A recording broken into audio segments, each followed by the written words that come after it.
जी। प्रेमा ने बोला, साथ संगत, इस रूप में आज विरार में समागम करने का मौका मिल रहा है।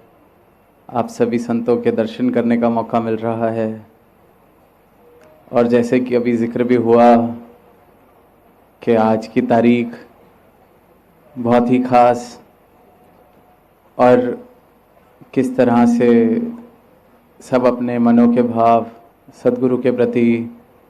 ये जो आज सदगुरु माता सुदीक्षा जी महाराज का जन्म दिवस भी है,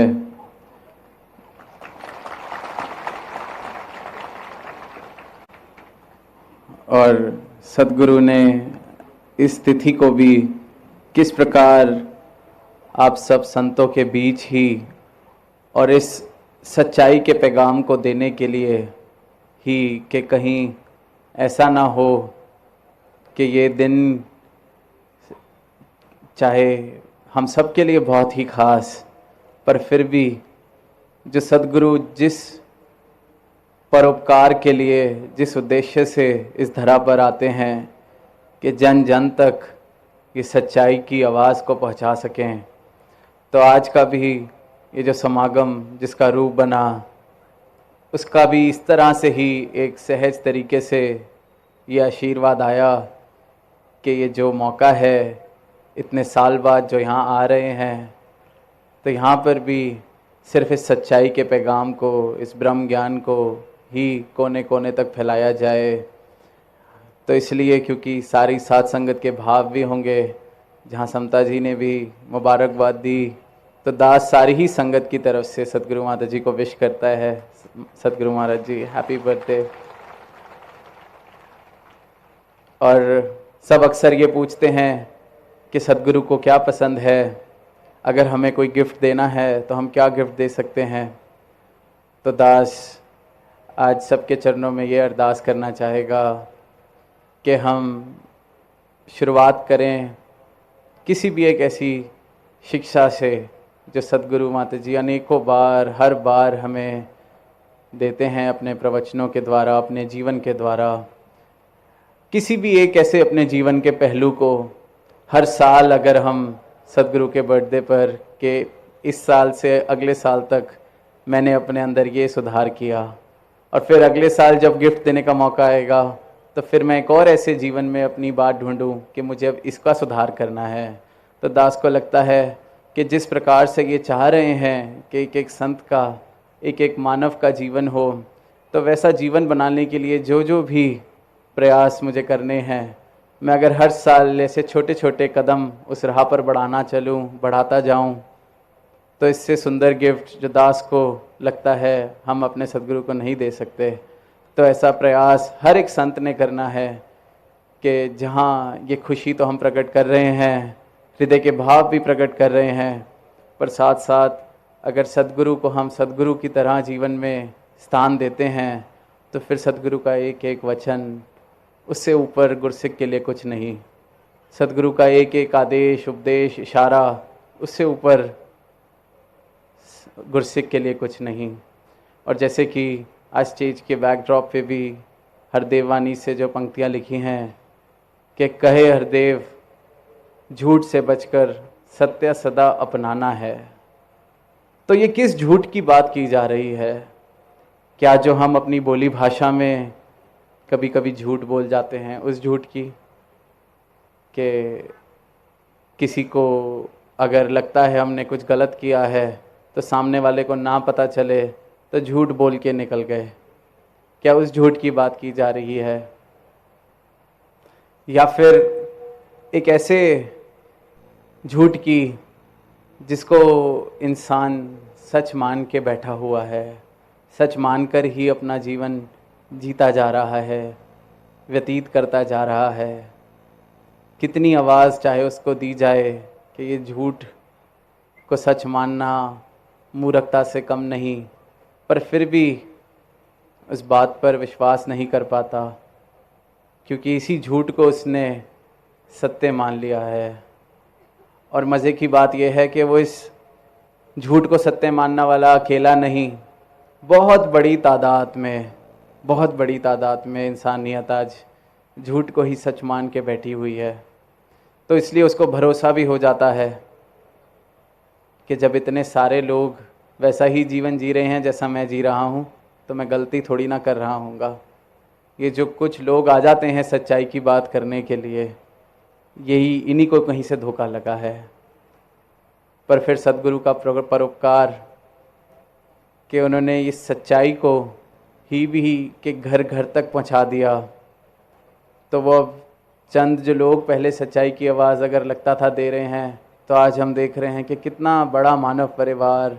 यहाँ इस सत्य के प्राप्ति के बाद, अपने जीवन में परिवर्तन के बाद यहाँ जिस समागम में आए हैं। हमने अनेकों वक्ताओं को सुना, सब ने इसी सत्य की बात की, और वो इसलिए नहीं कहीं से उन्होंने किताब में उस सत्य के बारे में कुछ पढ़ा है, वो सत्य साक्षात जीवन में आया है।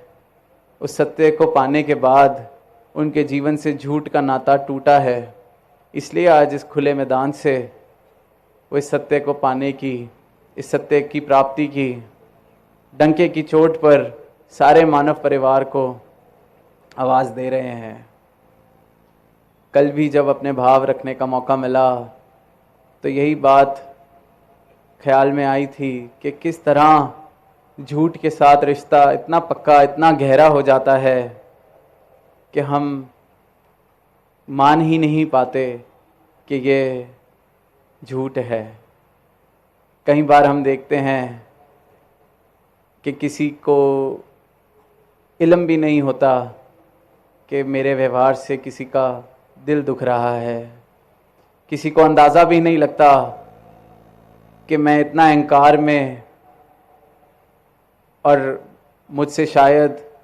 ऐसी अहंकार की अब बू आने लग गई है कि मेरे आसपास भी कोई टिकना नहीं चाहता। पर उस इंसान को अंदाज़ा ही नहीं, उसको लगता है कि नहीं, मैं तो सबसे विनम्र, मैं तो सबसे प्यारा, मुझसे ज़्यादा तो प्रेम कोई किसी को करता ही नहीं है, और मेरे आने से तो जहाँ मैं जाता हूँ वहाँ खुशियाँ फैल जाती हैं। तो वो अपने इस झूठ को इतना सत्य मान लेता है कि अपने अहंकार से परिचित भी नहीं हो पाता। चाहे लाखों लोग जतन करें, कोशिश करें, प्रेम से समझाने की कोशिश करें, तो उसको लगता है ये शायद सारे मेरे दुश्मन हैं, शायद मुझसे जलते हैं। वो इस तरह से सोचने लग जाएगा। पर अपने झूठ को, जिसके साथ वो इतना गहरा रिश्ता बना चुका है, उसको वही सत्य लगता है। ऐसे ही अनेकों झूठ हैं जिनको इंसान सत्य मान के जी रहा है, और संतों ने, गुरुओं ने, पीरों ने, पैगंबरों ने, और आज जो ये रूप धारण करके सद्गुरु धरा पर हैं, निरंतर एक ही आवाज़ कि ये झूठ को छोड़ो, सत्य को अपना लो। और ये सत्य क्या है? ये सत्य वो सत्य है जो एक अटल सच्चाई है। जिस तरह से कल भी सद्गुरु ने अपने प्रवचनों में कहा, ये कोई ऐसी सच्चाई नहीं कि कुछ घंटों के लिए या कुछ वर्षों के लिए किसी सच्चाई की बात की जा रही है। ये एक अटल सच्चाई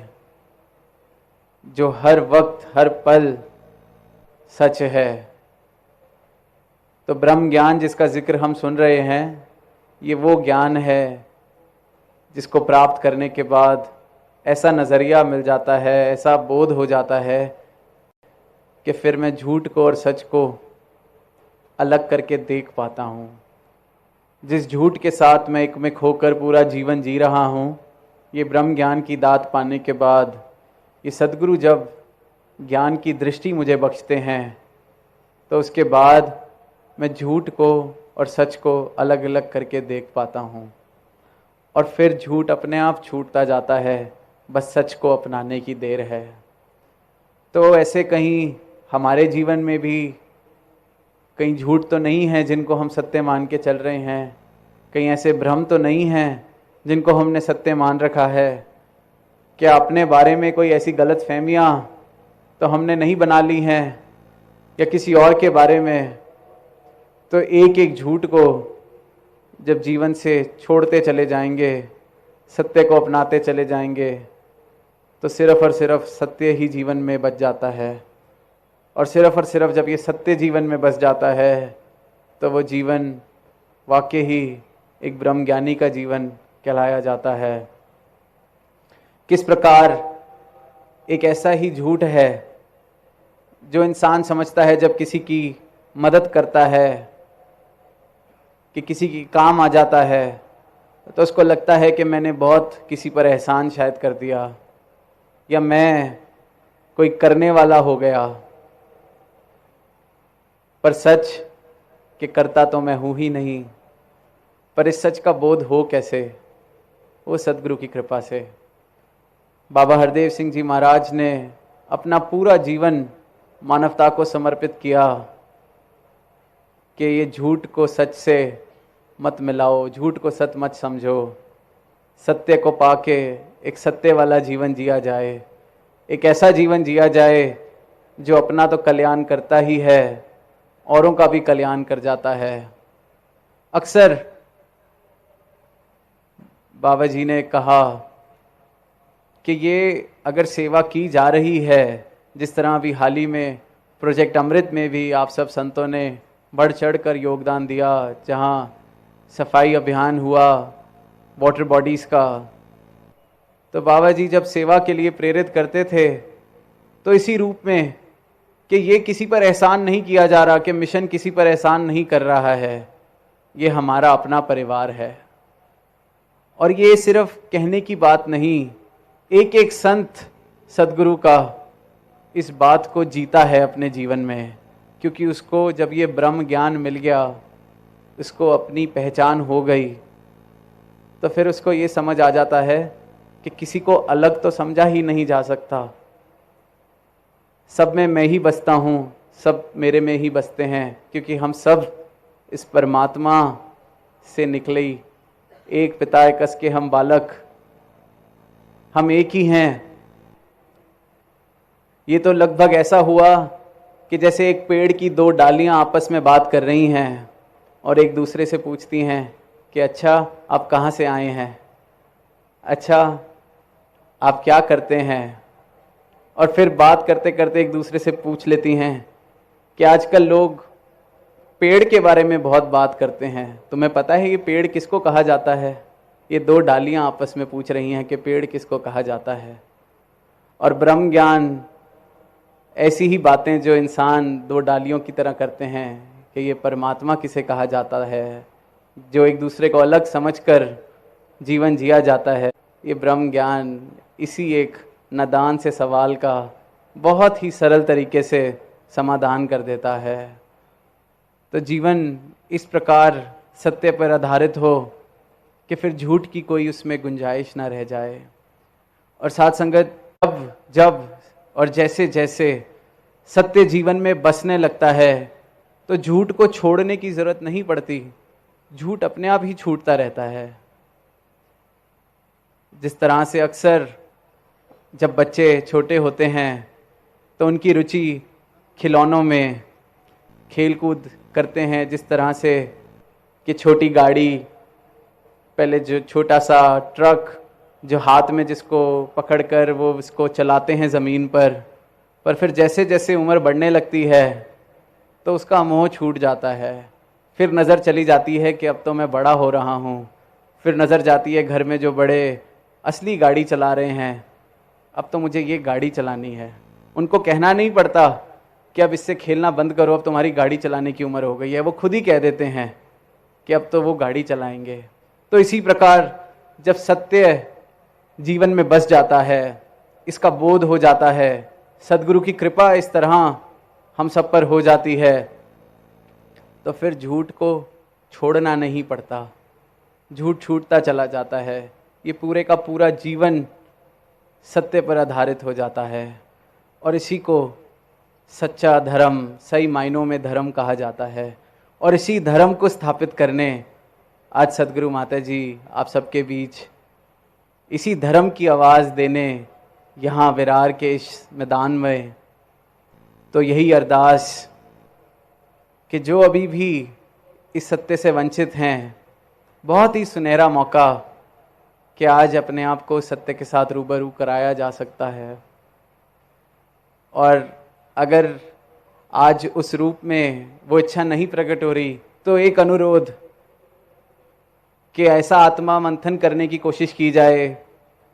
कि देखने की कोशिश की जाए अपने जीवन में कि मैंने कितने झूठ पाले हुए हैं। तो जीवन जब कितने झूठों के साथ चल रहा है, इस तरफ नज़र जाएगी तो सच को ढूंढने की इच्छा भी अपने आप प्रकट होने लगेगी। और सद्गुरु दयाल है, जिस दिन ये इच्छा प्रकट होगी उस दिन ये सत्य का बोध भी अपने किसी ब्रह्म ज्ञानी संत के द्वारा आपको करवाएंगे। तो अंत में दास अरदास यही करना चाहेगा, जिस प्रकार राजमाता जी के वो सुनहरे बोल कि सुख सारे दुनिया दे पादे सबदी झोली विच फिर भी मिलाई रखी संतां दी टोली विच। तो साथ में दास एक अरदास और अपने लिए और सारी साथ संगत, सारी मानवता के लिए कि सच्चे पातशाह के सुख आप जी दें, सत्संग संगतों की टोली में भी आप जी हम सबको मिला के रखें। पर जिस तरह से आप चाह रहे हैं कि ये चेतनता और ये परमात्मा का एहसास भी जीवन में साथ साथ बना रहे, कि ये संतों का संग तो मिल रहा है, इस टोली का संग तो मिल रहा है,